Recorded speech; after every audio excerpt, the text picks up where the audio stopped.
और देखिए बड़ी खबर, जम्मू में रक्षा मंत्री राजनाथ सिंह का बड़ा बयान। पीओके से ही भारत में मिलाने की मांग हो रही है। राजनाथ सिंह का यह बयान, पीओके में हमें ज्यादा कुछ करने की जरूरत नहीं है। जम्मू में सिक्योरिटी कॉन्क्लेव में रक्षा मंत्री राजनाथ सिंह का यह बयान, जरूरत पड़ने पर सीमा पर जाकर भी हमला संभव है। पाकिस्तान की सरकार को भी स्पष्ट बतलाना चाहता हूं कि कश्मीर की रट लगाकर कुछ हासिल नहीं होगा। अपना घर संभालिए और जिस तरीके के हालात वहां हैं उसमें कुछ भी जाए तो ऐसा आश्चर्य आपको नहीं होना चाहिए।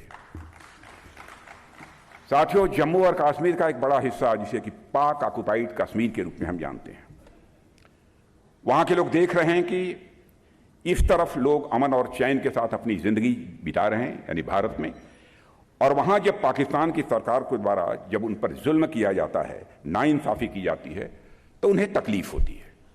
मैं पाक ऑक्युपाइड कश्मीर के लोगों की बात में कर रहा हूं। पीओके पर सिर्फ गैर कानूनी कब्जा कर लेने से पाकिस्तान की कोई लोकस स्टैंडाई नहीं बनती है।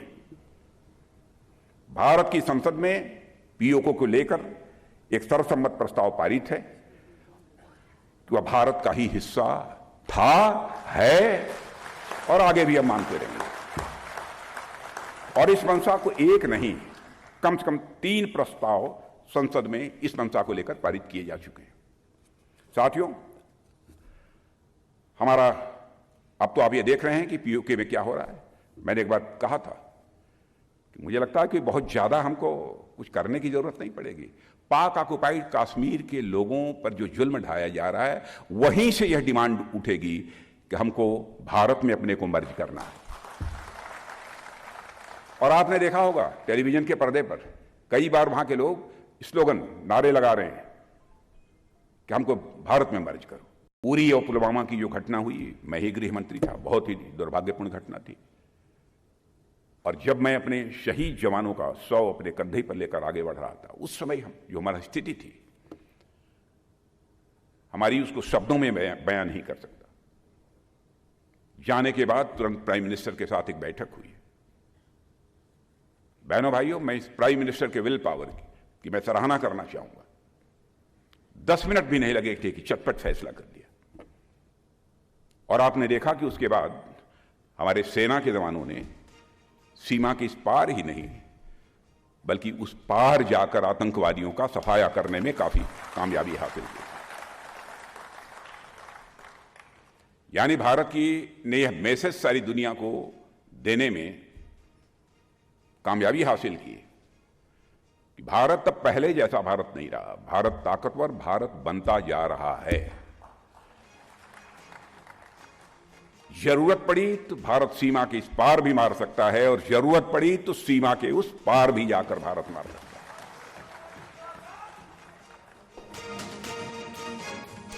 रक्षा मंत्री राजनाथ सिंह का बहुत अहम बयान पीओके को लेकर, और चीन पर रक्षा मंत्री राजनाथ सिंह ने क्या कहा, अब आपको यह दिखाने जा रहे हैं। एलएसी पर चीन की मंशा को नाकाम किया गया। गलवान घाटी में जवानों ने शौर्य का परिचय दिया। एलएसी पर चीन गड़बड़ी करता रहता है। एलएसी पर बदलाव की बात सरासर गलत है, यह कहा रक्षा मंत्री राजनाथ सिंह ने। तकलीफ तब होती है जब सरकार को कटघरे में खड़ा करने के प्रयास में हमारे देश के सैनिकों के पराक्रम पर भी प्रश्न चिन्ह लगा दिया जाता है। नहीं होना चाहिए। भारतीय सेनाओं की प्रतिष्ठा, उनकी बहादुरी और उनकी निष्ठा पर भारतवासियों को नाज है। रहा सवाल चीन के कब्जे का, तो मैं यहां फिर से दोहराना चाहूंगा, 2013 के बाद एलएसी से सटी भारतीय सीमा पर बराबर कुछ न कुछ हरकतें होती रही हैं, इसमें कोई हर्ज नहीं है। लेकिन बहुत बड़ा कब्जा हमारी गवर्नमेंट आने के बाद हो गया हो, बहुत बड़ा बदलाव कोई हो गया है, इसे मैं खारिज करता हूं। भारत और चीन के बीच सीमा के विवाद का हल बातचीत के रास्ते और शांतिपूर्ण तरीके से हो, हम ये चाहते हैं। मिलिट्री और डिप्लोमेटिक लेवल पर बातचीत इस समय चल ही रही है। मैं आप सभी को आश्वस्त करना चाहता हूं कि हम भारत की सीमा, उसके सम्मान और उसके स्वाभिमान से किसी भी सूरत में समझौता नहीं करेंगे। सीमाओं की पवित्रता को हम कतई भंग नहीं होने देंगे। मित्रों, चीन के साथ 1962 में जो हुआ उससे हमने बहुत कुछ सबक लिया है। उस समय देश में बॉर्डर इंफ्रास्ट्रक्चर की स्थिति बहुत ही खराब थी। आज स्थिति बहुत तेजी से बदल रही है। हमारी सरकार ने रोहतांग में अटल टनल का निर्माण किया है। यह प्रोजेक्ट लंबे समय से लटका हुआ था। हमारी सरकार ने 26 सालों का काम 6 साल में करके दिखाया है। जितने हाई अल्टीट्यूड पर यह अटल टनल बना है, उतने हाई अल्टीट्यूड पर इतना बड़ा टनल विश्व में कहीं भी किसी दूसरे देश में आपको नहीं मिलेगा।